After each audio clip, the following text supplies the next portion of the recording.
he said, "You're so young. There's no sense in you dying alone without your family here. I'm gonna release you from the hospital and let you go home and die in peace with your family. I'm dead, and this is death." I knew this. And so suddenly I started to move in this space. And I say that because I wasn't walking. I wasn't like moving my legs. It was just an intention.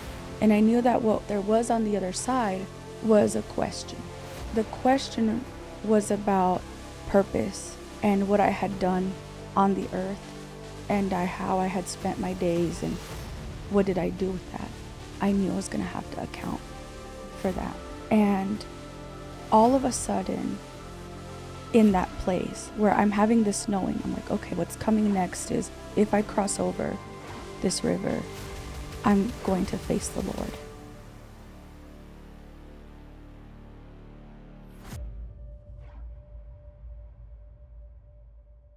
Welcome everyone to Conversations at the Cross. I'm Nayeli. I'm Jasmine. And we're so happy to be here. This is our 6th episode. And we are just so happy to be able to dive back into the series that we've been discussing, which is Living the Biblical Christian Life. The verse that we've been on is in Mark 16, and we're going to go ahead and read it. All right, so Mark 16:17, it says, "And these signs will accompany those who believe in my name, and they will drive out demons. They will speak in new tongues. They will pick up snakes. If they should drink anything deadly, it will not harm them." And we will stop there because that is what we will be talking about today. We will talk about the promises of the Lord, and these are the things that are supposed to kill us and harm us, but it will not touch us. And I'm so excited to dive into our topic today. And I'm excited to hear just your experience in this area. Sure. You know, it's a significant claim that the scriptures are making here. And so these signs are all signs of power. Yes. And it talks, in my version, it says they will take up serpents, and if they drink anything deadly, it will by no means hurt them. And so the promise or the claim that the scripture is making is that both serpents and poison they're deadly. The scripture says it. And not only will it not kill you, it won't hurt you. And so rather than doing a deep theological breakdown or academic analysis on this verse,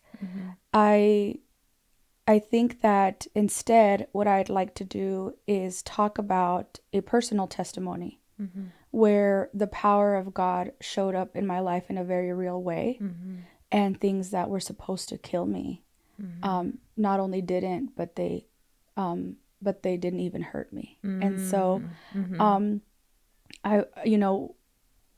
I have in my whole life, ever since I was a young child, suffered with extreme respiratory illness. And so I had pretty severe asthma growing up and had struggled with that my whole life. I could live a pretty normal life, like, 80 to 90% of the time. And then there was that other, 10%, 20% of the time where I was very sick. And then COVID happened, which was a respiratory illness. And so I remember when COVID broke out, understanding that I was especially vulnerable if I was to get the disease. And so we were we took all the precautions we could, and we were very careful, me and my family, to make sure that, we didn't get that disease. And even with all of our efforts, we ended up getting COVID. Now that same year, earlier that year, I had suffered an episode of respiratory failure due to an asthma flare-up, and I had been in the hospital for many days, I think about 17 days or something like that, at that time.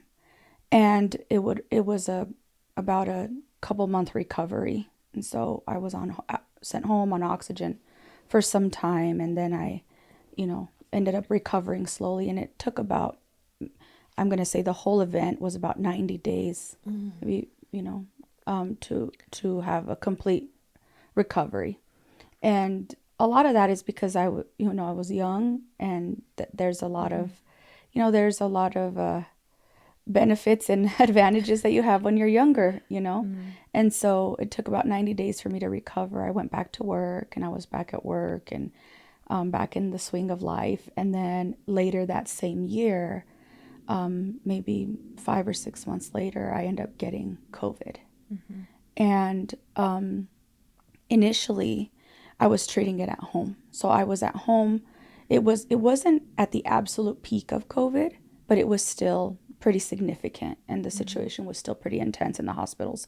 And so through telehealth appointments, my pneumatologist and my doctors decided that it was okay for me to try to treat it at home.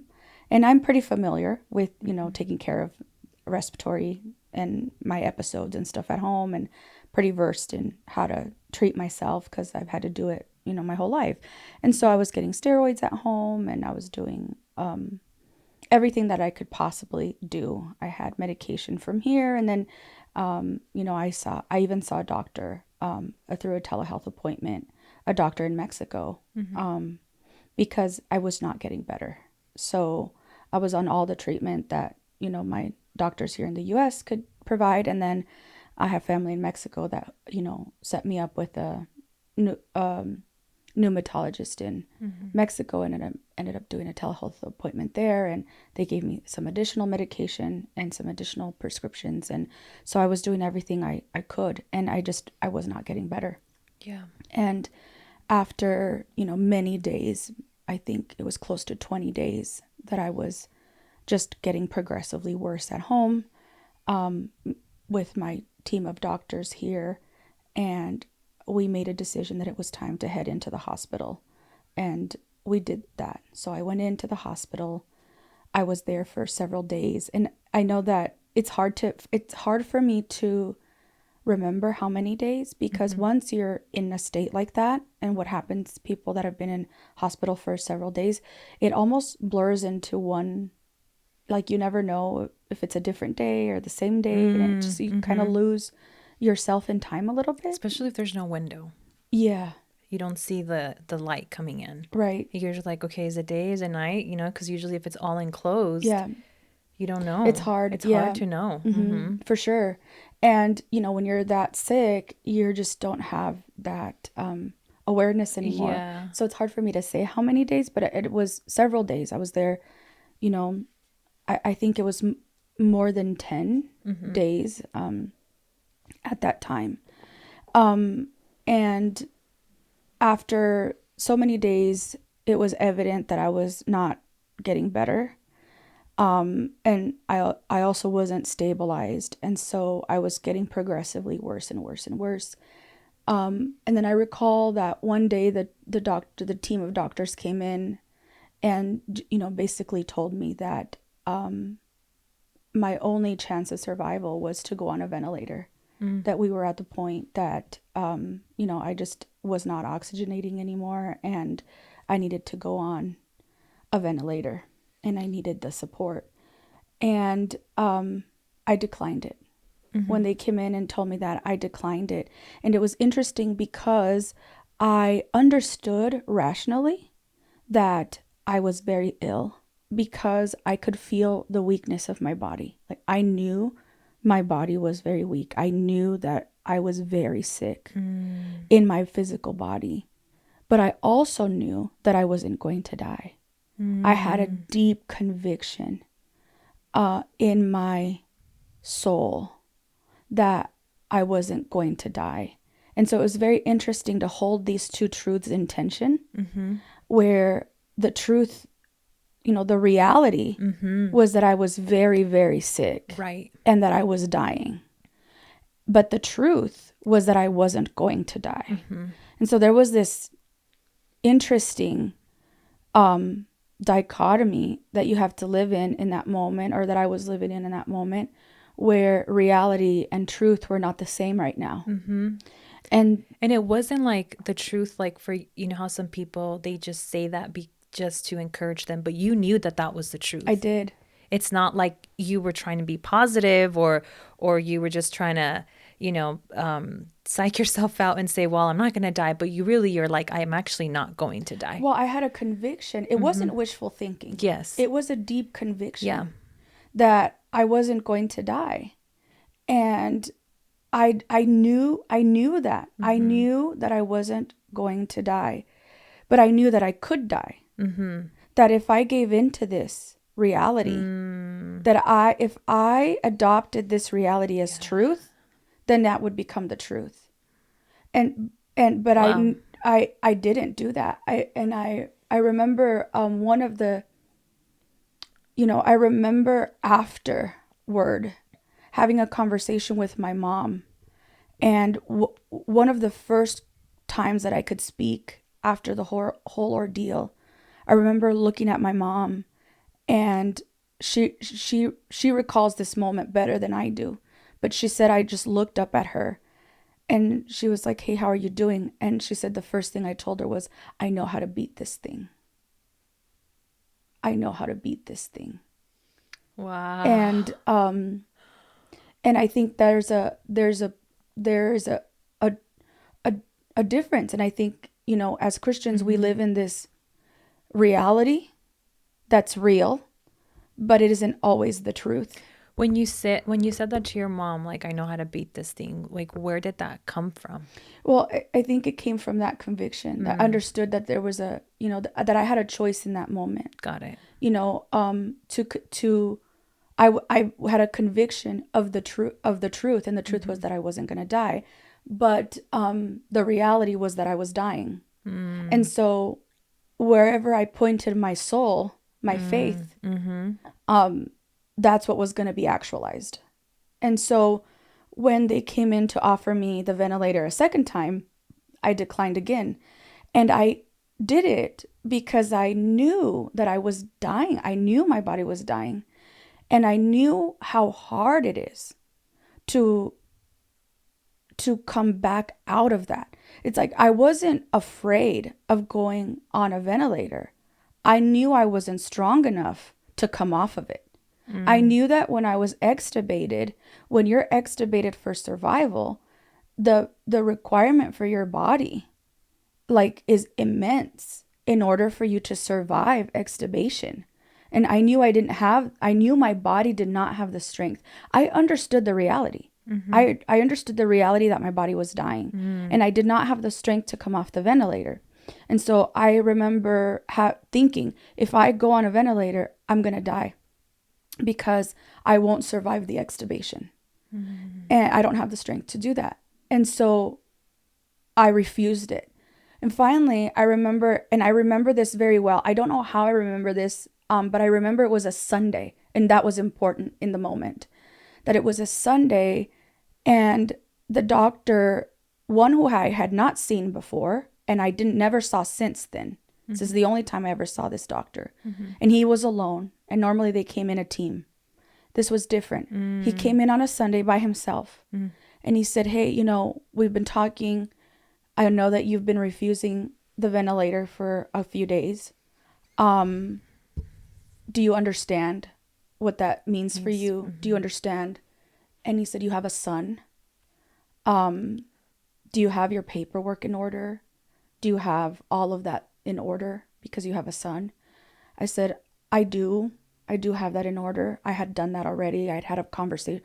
While I could still speak pretty well, I had a conversation with my sister, the one that follows me. And we talked about, the reality of where I was and that she would be the decision maker. And so she was my power of attorney. And so she would also be the decision maker for me in terms of my son if I were to not survive. And so she would have, my part of that. And he said, okay, well, are you still going to refuse the ventilator today? And I said, yes. He's like, you're going to refuse it always. You're not going to go on. I said, no, I'm not. I'm not going to make that decision. I'm going to not be on the ventilator. And he said, okay, well, we need this room then. Oh. He said, we need this room. We need it for someone who will go on it. someone that is going to decide to live and to survive. He said, and I know that back home, all your family has COVID. He said, you're so young, he told me. There's no sense in you dying alone without your family here. I'm going to release you from the hospital and let you go home and die in peace with your family. Oh my goodness. So you don't have to die alone. So he literally was already telling you that you were going to die. Like Yes. there's no question about this. Like you don't want the ventilator, so we're going to release you so you can go home and die with your family. Yes. And hopefully see your son one last time. Oh my goodness. He said, you're dying. And I knew that was real. I understood that. I could feel it. I also knew it wasn't true. And so, I don't know how or why he did that, why he let me go, because that's basically unheard of, right? Yeah. Like I've never heard anyone, they usually like give it to you or wait till you can't refuse it anymore. Yeah. I don't know. But, I remember when he told me he was letting me go home, I felt a sense of relief. I was like, I'm free. I'm going to be free. Like, and, he knew that everyone at home had COVID. So my sister, who lives with me, was pregnant very early in her pregnancy with my niece, at the time. And she had COVID. My brother-in-law had COVID. My son had gotten COVID. And my son wasn't home at the time because of my condition. So he was with his dad. And my dad was actually in a different hospital, also with COVID, also dying of COVID. So a few days later, Did you know that while you were in the hospital? Yes. Did it happen at the same time? Oh. It happened within a few days. Of each other that we both got hospitalized within a few days. So he was at a different hospital. And so I know that I was told by one of my sisters that they had reached out to her and let her know that we should start preparing for Dad's passing, and that he was extremely sick. And so I knew that too. And and my mom was sick with COVID at home at her house. And so, yeah, everyone had got COVID all at the same time. It was intense. It was an intense moment. Was there anyone that did not have COVID in your family? My nephew, my 3-year-old nephew, he was like 2 or 3 at the time. Wow. Yeah. So even like your brother-in-law, like yes, both of them? Yes. They both. So literally everybody. Everybody. Yeah. Oh my literally gosh. Everybody. At the same time. Yes, at the same time. So when the doctor says, I'm going to release you, I said, okay. And I immediately texted my sister to see if somebody could pick me up. And I think the hospital reached out to them to come get me. And so my brother-in-law went and picked me up from the hospital. And I remember, they wheel you out in a wheelchair and they're waiting. I remember my brother-in-law's face when he came around the car and he saw me, the expression on his face, like his face just, I knew it was bad. I knew I looked bad. I knew the situation was bad. It was bad because of the expression on his face. It was like shock and grief and sorrow, like all at the same time. And he was scared, I could tell. And he, I couldn't really speak at the time. I ended up getting in the car. I went home. And then I was home for several days. Again, I don't know I can't remember exactly how many. My family does know all those details. But it's fuzzy for me. Those things are fuzzy. And so I was home, still getting treatment, still trying to do the best you can to survive. And I remember finally it had been a few days and reaching out to my sister, the one who was my power of attorney, and letting her know. I text her and I said, hey, get everyone who prays to pray.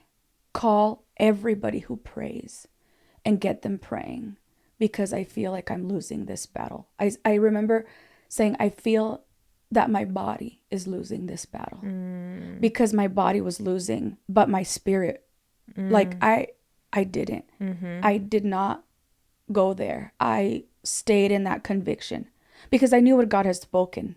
Like I knew that it was the Lord, right?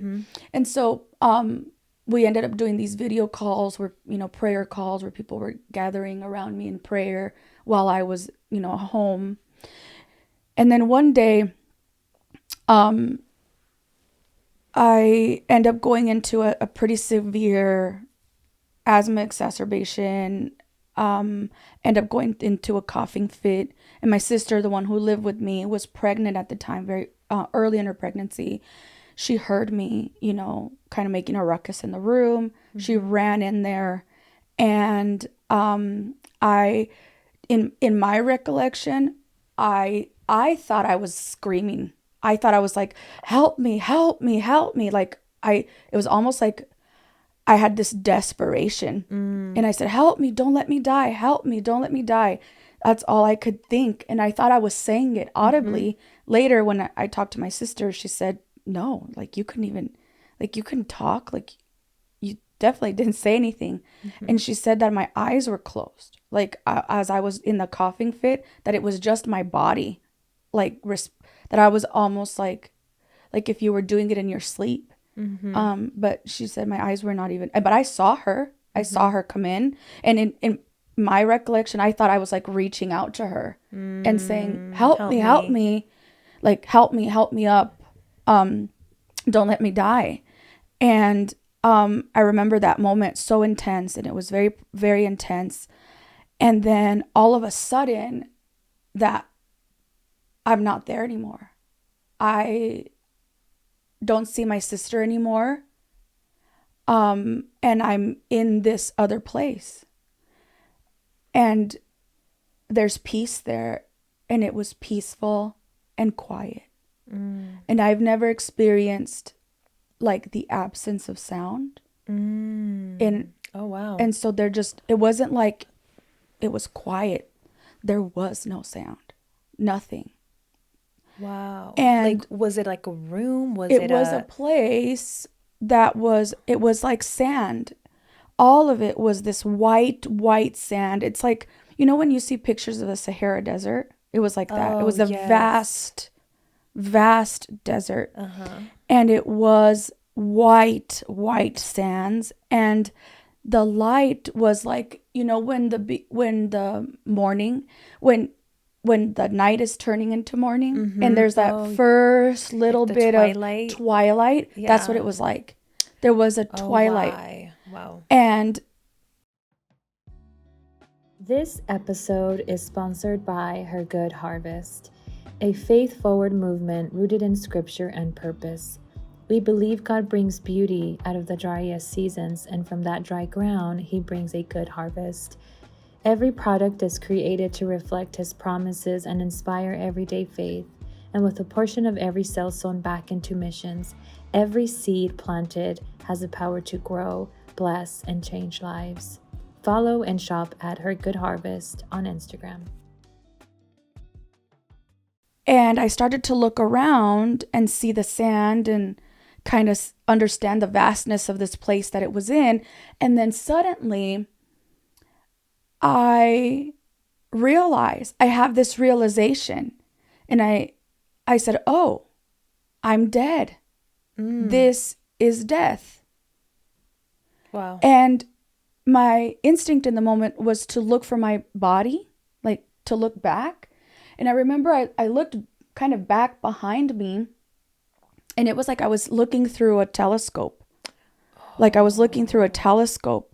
And then way far away at the end, like in a circle, I could see my body slumped down in the bed in my room back home. But it was sort of closing up like this and getting foggy. And was that circle like black, or was it kind of how when you see like in the movies where it looks like it's a tunnel and there's kind of like a movie on the other side? Is that kind of how it looked like? Kind of. Yeah. It just, I was in this place, and then that place was like, it was like, it was dark. It was twilight, and there was more light inside the circle. And it was starting to close up. It was like round, and it was like starting to close like this. And so I said, okay, well, I'm dead, and this is death. I knew this. I knew this. And so suddenly I started to move in this space. And I say that because I wasn't walking. I wasn't like moving my legs. It was just an intention. And in the intention, I had an intention. And when I had that intention, my body moved. My body there. Like who I was. Who I was there was moving. Yes. Because my body was over there. Right. And so I remember thinking, it's twilight, and I sensed I could sense that the light was coming from like my left hand over here. And so I had an intention to move towards that light. And so suddenly I did. Then immediately I started moving with that intention toward the light. And so as I was moving toward the source of the light, I came upon a shore. And it looked like a beach. It looked like a sandy beach. It was white sand. And then it was this sort of wafting up of the waves, and it was a beach. But it wasn't. It was a river. And that also was important. I knew that was important. It was this river. And that river, I could see all the way across the river. It was pretty vast, but I could see all the way across the river. And in that moment, I said, I had this knowing where I knew that if I crossed the river, I would stay dead. I said, okay, so if I cross this river, like I'm dead and I'm in death, but if I cross this river, I'm going to stay dead. Like you can go back. Like if I crossed the river, I couldn't go back.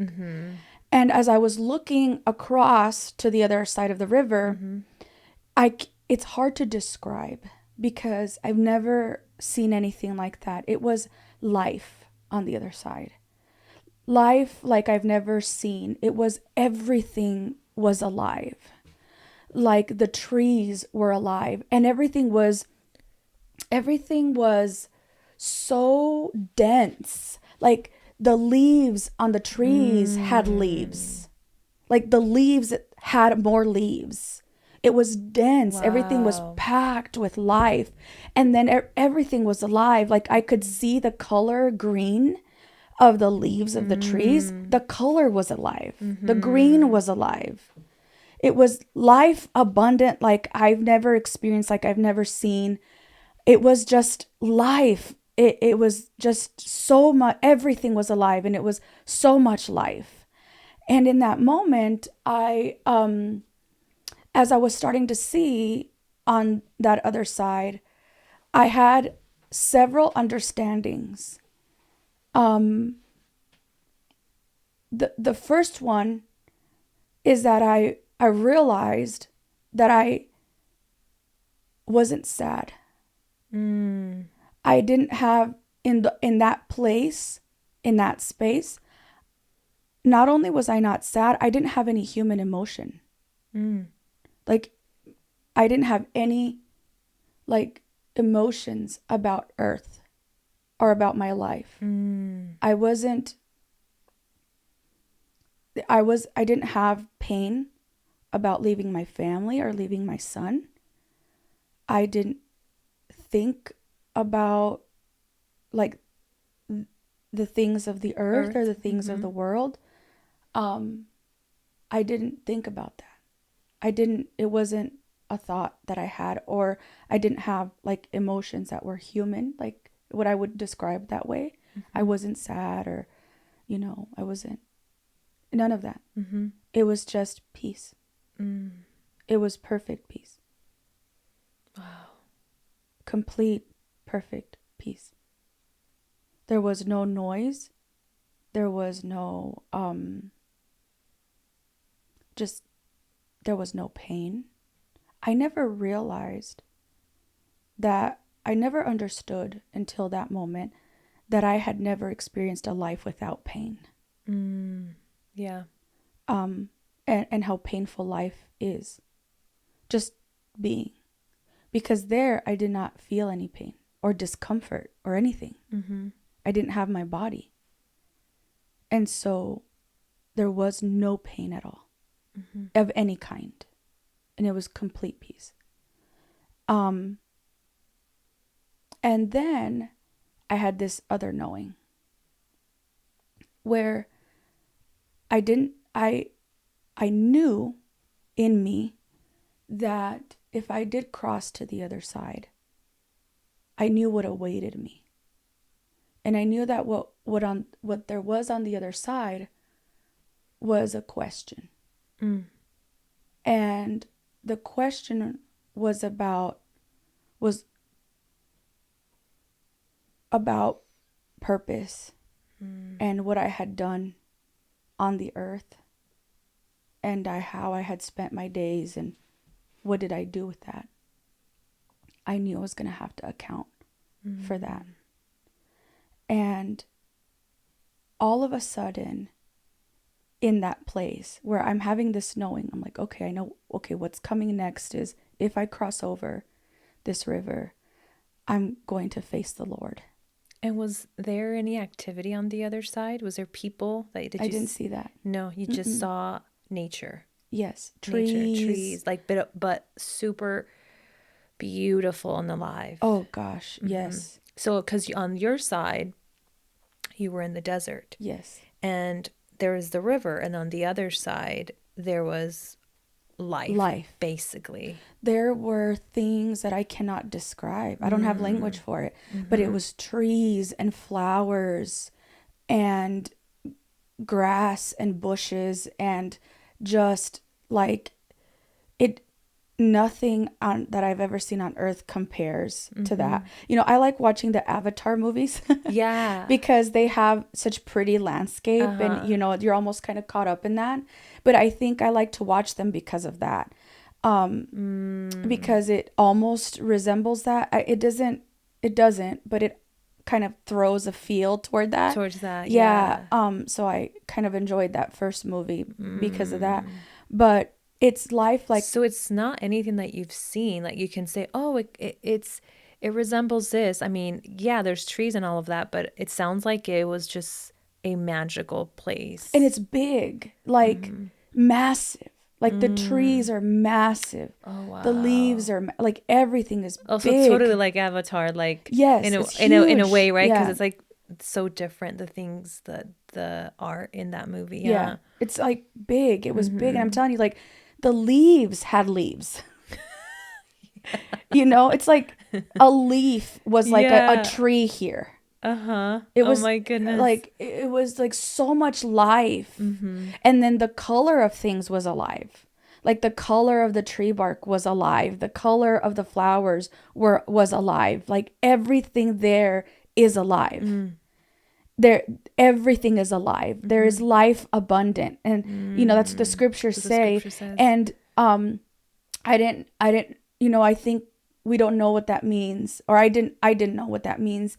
And then that's what that means. Like I've seen that's what that means. That's what life abundant. And everything's alive. There's nothing there is dead. Like there is none of that. There is no death or decay or sickness, or it's alive. Everything is alive. And so I knew, I had this knowing, and I knew that if I crossed over, the question that was waiting for me from the Lord was like, what did you do with this salvation I gave you? What did you do with the time that I gave you? What did you do with it? And I knew I was going to have to account for it. And just as I was like having that realization, having that knowing, I began to hear a voice far away. And so this is a shameless plug about listening to our podcast and other Christian things. But during the time when I was really, really sick, I was listening to a lot of sermons and worship music, and I was like saturating my life with that. And I kind of do that anyway. I'm pretty careful about like the things that I watch and what I let in, like let into my mind and watch and stuff like that. I'm pretty careful about that. I kind of have a zeal for keeping my vessel clean. Yeah. And as a seer, that is very much my eyes. And so I really guard my eyes because they're my spiritual instrument, you know? Yeah. Like if you played the guitar, you would take care of your guitar. That's how I take care. You would take care of your hands. You would take care of your hands. You would take care of the guitar. And that's how I think about like my eyes and what I allow like in my spirit to kind of minister to me. And so I remember so well, and this is going to be controversial, and I'm okay with that part. But I was watching a sermon from T.D. Jakes, Bishop T.D. Jakes. And in that sermon, and I'd love to go back and find it, and maybe I'll do that. But during the time that I was very sick, before I went to the hospital, so I was watching a sermon from Bishop T.D. Jakes. And in the sermon, he kind of stops his regular sermon. And suddenly, this is before I even got sick. This is before. Like, I had just gotten sick earlier that year. I was in recovery. I was on the mend. I was getting better. Everything was good. And I was watching this sermon. And he kind of stops and he kind of turns to the camera. And he says, you are not going to die in this desert. You are not going to die in this desert. Does he look at the camera? And he looks at the camera directly. Yeah, he looks at the camera directly. And I think he even like said that it was like, it's for you, like to the camera. I think he did, but that's how it felt to me. Yeah. And this was before I knew it was for me. It's like all of a sudden I just knew it was like my spirit leaped inside of me. I knew this word was mine. And I know this because for a while afterward, I was like, what desert? Like, I'm not going through a desert right now. Like, I'm not in a desert season. I'm not in a wilderness season. I'm doing really well. I've recovered. My job is going good. Like, everything's going really well. Like, I'm doing good in every way. You know, I'm not in a desert. And so it kind of it stayed with me.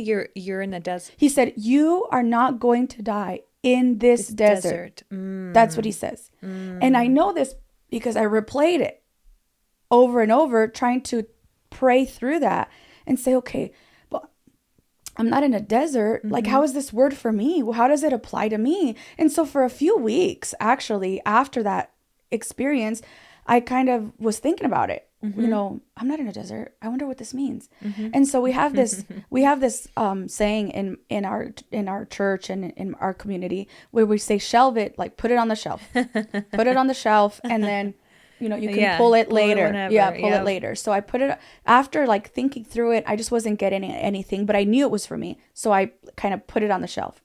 Well, now I'm in the desert, the desert of death. And I begin to hear Bishop T.D. Jakes' voice. And it started very faint, kind of far away. You will not die in this desert. You will not die in this desert.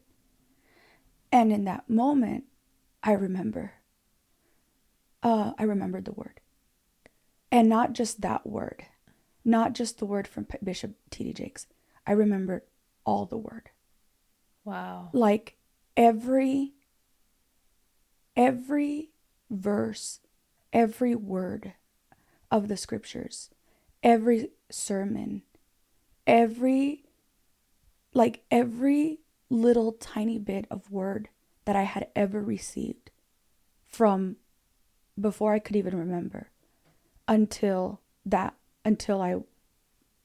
died, came to me in that moment.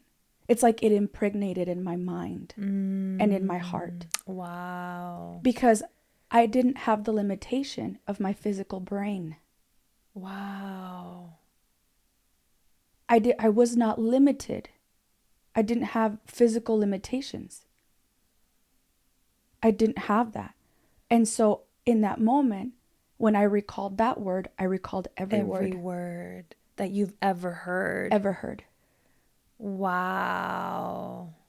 That's powerful. And so, I have this passion for the scriptures that I talk to everyone who's around us and in our church knows this, that I'm like, read the Bible, read your Bible, read your Bible. Every sermon, read your Bible. Like, read a lot of your Bible.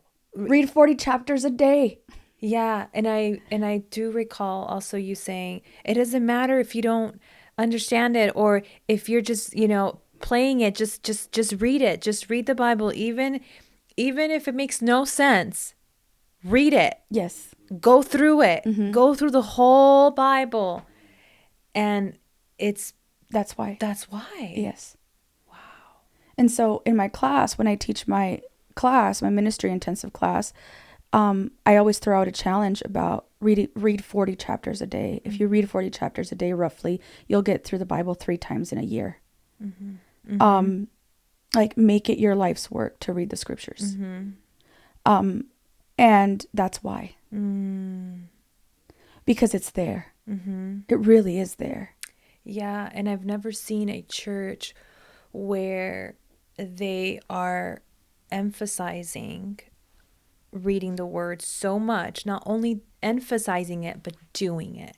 Because we do hear from the pulpit, read the word, and you got to read the word, right? We hear that, which, we should.